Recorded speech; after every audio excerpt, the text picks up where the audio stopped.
Weapon को test कर लिया है। सिमनान के अंदर बोला जा रहा है अर्थक्वेक आया जिसका मैग्नीट्यूड 4.5 है, लेकिन बात यह है कि ये अर्थक्वेक नहीं है। ईरान ने सीक्रेटली जो है एटमी वेपन्स को अंडरग्राउंड टेस्ट कर लिया गया। और दुनिया भर में 9 मुल्क ऐसे हैं जिनके पास ऑफिशियली न्यूक्लियर वेपन मौजूद है। कहा जा रहा है कि 10वां मुल्क अब ईरान बनने जा रहा है जिसके पास अपना ऑफिशियली न्यूक्लियर वेपन मौजूद होगा। ऐसा इसलिए कहा जा रहा है क्योंकि रिसेंटली ईरान ने सीक्रेटली न्यूक्लियर बॉम्ब टेस्ट किया है। सुभान अल्लाह, ईरान ने एटम बम बनाया और बनाएगा, पाकिस्तान ने भी बनाया है और हम मुंह तोड़ कर जवाब देंगे। किसको?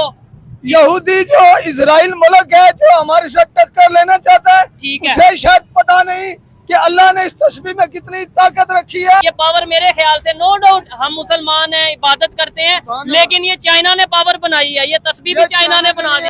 सही पकड़े हैं। अफगानिस्तान ने इतने साल जंग लड़ी, अमेरिका को निकाल दिया, उनका इस्लाम भी है, पावर भी है। ठीक है, पाकिस्तान एक दफा धमकी लगाए, इसराइल दोबारा बोलेगा नहीं। तो फिर के जो है ना, ये ईरान में नहीं, ये यूएसए में और इसराइल में नजर आए हैं। अच्छा। वहाँ पे जमीन हिल गई है। ठीक है, क्योंकि जो खबर ये आज हुई है ना, इससे एक हफ्ता पहले जो है ना वो बात चल रही थी कि ईरान जो है न्यूक्लियर टेस्ट कर रहे हैं, लेकिन हमें ये पहले पता है कि साल 1.5 साल के उनके पास पहले ही बॉम्ब था न्यूक्लियर। बट वो सैंक्शन से डरते हुए ना, कुछ लिहाज रखते हुए वो जरा चुप थे। लेकिन अब उनको पता चला है कि इसराइल हम पे हमला करने जा रहा है। जब इसराइल का उन्होंने सुना ना कि हमला करने जा रहा है, उन्होंने कहा ऐसे नहीं। अच्छा। अब मुझे ये लगता है कि मुस्लिम कंट्रीज में अगर कोई गैरतमंद मुस्लिम कंट्री है ना तो वो ईरान है। अच्छा।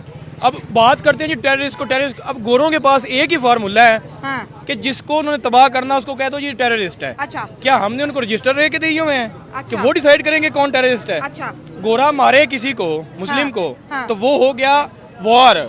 और अगर मुस्लिम अपने बदले में अपने आप को डिफेंड करते हुए अटैक करे तो वो हो गया टेररिस्ट। ये अब टोपी ड्रामे बंद हो जाने चाहिए। अच्छा, ठीक। अगर ईरान ने ये स्टेप लिया है, ईरान ने बिल्कुल अच्छा किया है। मैं ईरान के साथ हूँ, एज अ पाकिस्तानी साथ हूँ, लेकिन मैं जंग कभी भी नहीं चाहता। ईरान ये समझता है, बल्कि दुनिया भी ये समझती है कि ईरान जो है इस चीज़ की जो टेस्टिंग में है वो लगा हुआ है। और ईरान भी ये समझता है कि जो सिनेरियो चीज़ें बनी हुई हैं, इस सिनेरियो के अंदर उनके पास एटमी ताकत होना बहुत ज़रूरी है।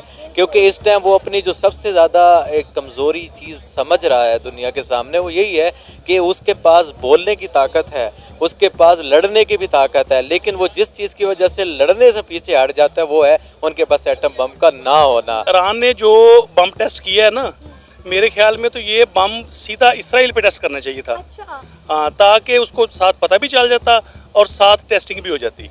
अभी तेरे को जो उखाड़ने का उखाड़ ले, तेरा तो गेम बजाना पड़ेगा। तो अभी मेरा तो ये मशवरा है कि ईरान दोबारा वो बम चला के इसराइल पे चेक करे, बल्कि साथ पाकिस्तान भी चलाए, ताकि खित्ते के अंदर ये जो हमारा दुश्मन है मुसलमानों का, ये खत्म हो जाए। शरारती है अमेरिका। अच्छा, अमेरिका के छोटा सा है इसराइल। अच्छा, ठीक है, आपको पता है ना? नो डाउट, वो सबको नचार है, अमेरिका के इशारे पे हो रहा है, वो खुद कोई चीज नहीं है। अच्छा, आपको लगता है कि इसराइल के पास अपनी कोई टेक्नोलॉजी नहीं, अपनी कोई पावर नहीं? उसने दी है बेगैरत अमेरिका ने। कारगिल की चोटी पे जो जंग छिड़ी थी, इंडिया डर के भाग गया था ना। कहाँ? कारगिल की चोटी पे जो जंग, कारगिल वाली जंग कौन जीता है? पाकिस्तान जीता है। इंडिया जीता है। हाँ भाई, कैसी लगी? आगे स्वाद। इंडिया जीता है, उसका असला बंद किया।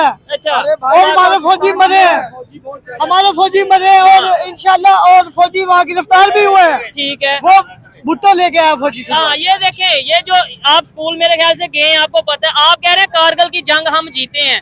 देखें, मैं तो पाकिस्तानी हूँ, मैं तो कहूँगा चारों जंगे हम जीते हैं, लेकिन रियलिटी आपकी क्या है? रियलिटी ये है कि वो जंग हम हारे। हमारे जब हमने फौज वापस बुलाई, मुशर्रफ और नवाज शरीफ का इख्तिलाफ भी यही था। मुशर्रफ कहता था इसने, नवाज शरीफ ने वहाँ जाके जो माहिदा किया है, मुशर्रफ साहब तो मान ही नहीं दे रहे। वो तो कहते थे ये तो मुजाहिदीन है। ये जो उम्मते मुसलमान की पस्ती है। अच्छा। आले रसूल के खून से गद्दारी, अकबाल अब भी मौका है, थाम मकतबे हुसैन को। अच्छा। तुम्हें दुनिया के साथ मिलेगी आखिरत की शहनशाही। ईरान ने बम बनाया, ठीक है, पूरी फलस्तीन को इंतकाम लेने के लिए टक्कर लेगा पाकिस्तान भी, ईरान भी। ठीक है, ये सारे मुल्क को पता लग जाए, पाकिस्तान का जो पड़ोसी ममालिक है उसको भी चाहिए पाकिस्तान का साथ है। ठीक है। जब पाकिस्तान उठेगा और ईरान भी उठेगा तो जितना भी फलस्तीन पे जुल्म हुआ उसका एक एक बच्चे का हिसाब लेंगे। हमने पाकिस्तान वालों ने हाँ। एटम बम तो बना बना लिया। दुश्मन के लिए नहीं बनाया, पाकिस्तानियों के लिए बनाया है। इन पे मारा जाए और वो ये खत्म हो जाए। और ये जो बड़े बड़े लोग हैं जिनकी सियासत की वजह से आज दुनिया का कौन सा मुल्क है जो तरक्की नहीं कर रहा। हाँ, हर कंट्री तरक्की कर रहा है ऑलमोस्ट, सिवाय पाकिस्तान के। 57 जो कंट्री है हाँ। वो ऐसे भीगी बिल्ली बने बैठे हुए हैं। अच्छा, वो एक छोटा सा मुल्क है इसराइल। अगर फलस्तीन में जुल्म हो रहा है अच्छा। तो हमारा हक बनता है तो हम जिहाद का फतवा दे। ये जो मुफ्ती है मुफ्त की खा रहे हैं, इमाम काबा हमारे इमाम हैं मैं पूरी कहता हूं- दुनिया के, वो फतवा क्यों नहीं देते? सऊदी अरेबिया ने तो ये कह दिया है कि कोई दुआ भी ना करे मैं फलस्तीन कहता के हूँ लिए। वो फतवा ईरान ने जो बम टेस्ट किया है ना, मेरे ख्याल में तो ये बम सीधा इसराइल पे टेस्ट करना चाहिए था। अच्छा। हाँ, ताकि उसको साथ पता भी चल जाता और साथ टेस्टिंग भी हो जाती। तो अभी मेरा तो ये मशवरा है कि ईरान दोबारा वो बम चला के इसराइल पे चेक करे, बल्कि साथ पाकिस्तान भी चलाए, ताकि खित्ते के अंदर ये जो हमारा दुश्मन है मुसलमानों का, ये ख़त्म हो जाए। और एक खबर है जो मैंने सुनी है, मैं आपके साथ शेयर करना चाहता हूँ कि अगर ये जो डॉलर है ना, डॉलर को कंट्रोल कर रहा है इसराइल। अच्छा।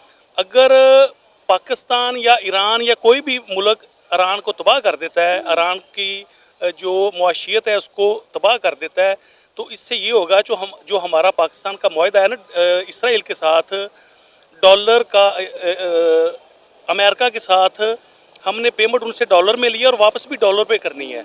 अगर डॉलर नीचे आ जाता है, इसराइल तबाह हो जाता है, डॉलर नीचे आ जाता है, तो हमारा जो कर्जा है ऑटोमेटिकली कम हो जाएगा।